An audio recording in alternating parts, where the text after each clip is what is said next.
O movimento pentecostal aflorou com intensidade em Los Angeles no ano de 1906 e espalhou-se para diversos locais, entre eles Chicago, onde o pastor da Igreja Batista Gunnar Wingren recebeu o batismo no Espírito Santo. Numa convenção batista, Gunnar Wingren conheceu o jovem Daniel Berg, que também fora batizado. Ambos eram suecos e se tornaram grandes amigos.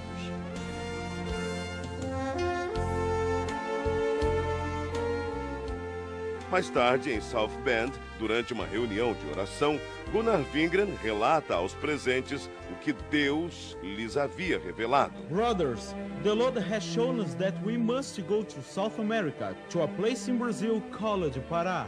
Neste porto, em 19 de novembro de 1910, o pastor Gunnar Wingren e o irmão Daniel Berg desembarcaram em terras brasileiras, como nos conta o presbítero Pedro Silva. Conforme a história dos antepassados, porque eu não assisti, que não era nascido nesta época. Mas meus pais foram os primeiros crentes da Assembleia de Deus no Brasil. E eles conversavam em casa, contavam tudo direitinho. O navio atracou na escadinha no cais do porto. E eles saíram do navio com suas maletas na mão. E sem destino, porque não conhecia nada e tampouco não conhecia a língua. Saíram em direção da Avenida Presidente Vargas. Ao chegar na Praça da República, sentaram em uns bancos de mármore que tinha lá naquela época, e ali ficaram pensando e orando em espírito para Deus enviá-lo o que eles poderiam fazer. Sem rumo, sem economias, numa terra de um povo completamente desconhecido. Esta era a situação de nossos missionários. O futuro era uma incógnita. A única coisa de que tinham certeza era que o Espírito Santo de Deus estava com eles.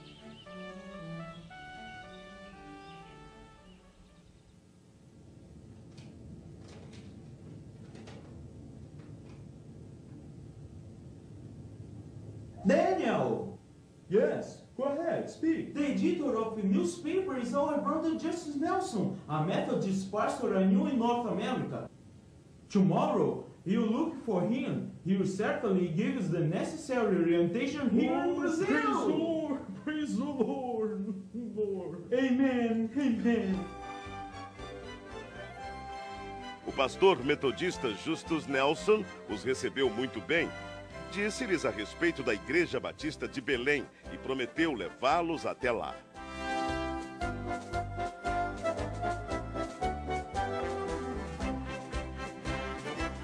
Na pequena Igreja Batista, os missionários conhecem o irmão Raimundo Nobre, líder do trabalho batista no Pará, que ofereceu-lhes abrigo nas dependências da igreja.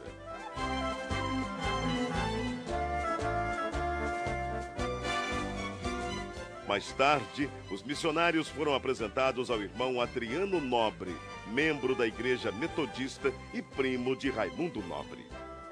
A convite do irmão Adriano Nobre, Berg e Wingren navegam pelo rio Tajaburu até chegarem ao local chamado Boca do Ipixuna, onde ficava a casa do irmão Adriano. Ali permaneceram por algum tempo, aprendendo a língua e os costumes do país em que passariam um bom tempo de suas vidas.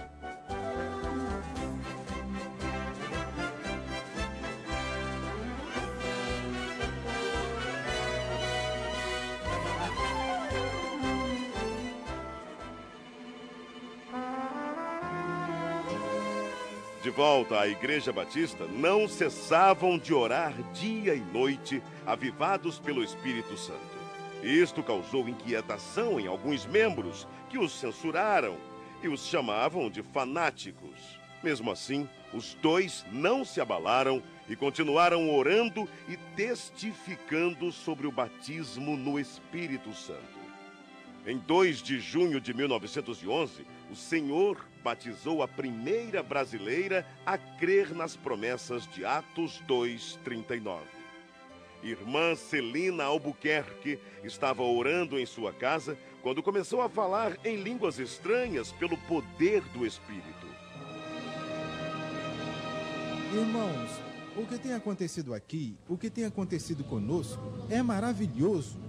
não podemos deixar de falar de coisas tão maravilhosas, do cumprimento da promessa que nos foi garantida pela palavra de Deus. Não podemos fechar os olhos para o derramamento do Espírito Santo. Irmãos, não podemos deixar que doutrinas estranhas invadam nossa igreja. O fato gerou uma grave polêmica na igreja. A maioria creu na doutrina do batismo no Espírito Santo. Entretanto, outros membros, liderados pelo irmão Raimundo Nobre, rechaçaram completamente a ideia e votaram a favor da exclusão dos simpatizantes ao movimento pentecostal. As 17 pessoas que saíram da Igreja Batista se reuniram na casa da irmã Celina e ali, juntamente com os missionários Daniel Berg e Gunnar Wingren, abriram um novo trabalho. Enfim, em 18 de junho de 1911, na rua Siqueira Mendes, número 67, começava a se estabelecer a primeira Assembleia de Deus no Brasil. Enquanto o pastor Gunnar Wingren pastoreava a igreja em Belém, Daniel Berg saía como colportor, vendendo Bíblias e pregando o Evangelho em diversas cidades. Eram tempos difíceis, de longas jornadas, mas Deus jamais desamparou aqueles que lutam por sua palavra.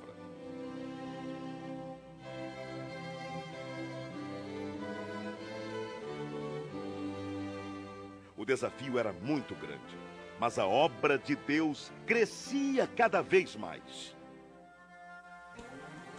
Absalão Piano, pastor pentecostal brasileiro, ordenado por Gunnar Wingren em 1913, em Rio Preto, Tajaburu do Norte. Depois dele vieram Crispiano de Melo e Adriano Nobre. Neste mesmo ano, o pastor Gunnar Wingren deu início ao trabalho missionário brasileiro, enviando para Portugal o irmão José Plácido da Costa e família. Em maio de 1913, o trabalho foi estabelecido e os portugueses passaram a conhecer a mensagem pentecostal. Mais tarde, o irmão José Matos se juntou ao trabalho. 1914. Estoura a Primeira Guerra Mundial. Em 25 de outubro deste mesmo ano, chega ao Brasil mais um missionário sueco, Otto Nelson e sua esposa Adina Nelson. No ano seguinte, foi a vez do missionário Samuel Nestran e sua esposa Lena Nestran. Alguns anos mais tarde, em 1917, foi fundado o primeiro jornal pentecostal, A Voz da Verdade. Esse jornal circulou por apenas 3 meses, mas os irmãos da Assembleia de Deus em Belém reconheceram que era necessário divulgar as bênçãos de Deus para todo o povo e, para isso, lançaram mão de um novo jornal, A Boa Semente, cujo primeiro número circulou em janeiro de 1919. Estava lançada a Boa Semente da Literatura. Em 1921, chega ao Brasil Niels Nelson, um jovem de apenas 26 anos. Impulsionado por Deus, veio somar esforços à evangelização. Nessa época surge o primeiro inário da Assembleia de Deus, o Cantor Pentecostal, com 44 hinos e 10 corinhos. No ano seguinte, foi criada em Recife a Harpa Cristã. A igreja crescia e já se espalhava por vários pontos do país com o apoio de homens de Deus como Eurico Bergsten, Bruno Skolimowski, Gustavo Nordlund, Joel Carlson, José Menezes, Niels Karstberg, Cícero Canuto de Lima, Paulo Leivas Macalão e Francisco Gonzaga, que, inspirados pelo Espírito Santo, dedicaram suas vidas desbravando os caminhos da fé, abrindo pontos de pregações em diversas regiões do país e contribuindo para que a Igreja de Deus crescesse cada vez mais. Para recordação e agradecimento a Deus pelo que Deus tem feito através de homens que em si nada eram, mas que eram cheios do fogo do Espírito Santo e que trouxeram uma mensagem poderosa. E as portas do inferno não têm podido prevalecer até o dia de hoje. Mas, graças a Deus, esta obra permanecerá maravilhosamente até o dia da vinda do Senhor. Era preciso ampliar o trabalho de evangelização por meio da palavra impressa. Para isso, em 1923, o irmão Samuel Nistran se empenhou em adquirir máquinas para a impressão do jornal Boa Semente, folhetos e livros. Reconhecendo o valor da literatura cristã, o pastor Gunnar Wingren e seus auxiliares resolveram fundar um jornal evangélico na capital federal, o qual denominaram Som Alegre. Em 1930, foi realizado em Natal, Rio Grande do Norte, a primeira Convenção Geral das Assembleias de Deus. Com pesar, a igreja se despediu do pastor José Felinto, recolhido à glória durante a convenção. Na mesma Assembleia foi decidido que os trabalhos do Brasil passariam a ser dirigidos pelos obreiros nacionais, com apoio dos missionários. Também foi decidido que os jornais Boa Semente e o Som Alegre se uniriam num só, formando um novo jornal que se tornou um órgão oficial das Assembleias de Deus do Brasil, o nosso Mensageiro da Paz. Durante a ditadura de Getúlio Vargas, foi criado um órgão controlador da imprensa, o Departamento Imprensa Propaganda. E todos os jornais deveriam ser registrados. O governo exigia que somente entidades jurídicas ou pessoas físicas, com os devidos títulos de propriedade, poderiam publicar jornais. Foi então que, para atender à imposição do governo, foi criada em março de 1940 a Casa Publicadora das Assembleias de Deus. Na verdade, a CPAD era formada pela redação do Mensageiro da Paz e teve vários endereços. Iniciou na Rua Figueira de Melo, número 232, ao lado da igreja. Depois passou para a Praça Marechal Deodoro, número 338, atual Campo de São Cristóvão. Em 1946, a CPAD passou a ser propriedade da Convenção Geral.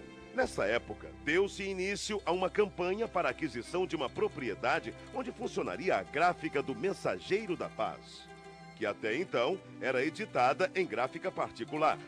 Após vários meses, finalmente era lançada a pedra fundamental, a Rua Olindo de Melo, número 581, atual São Luís Gonzaga, 1951.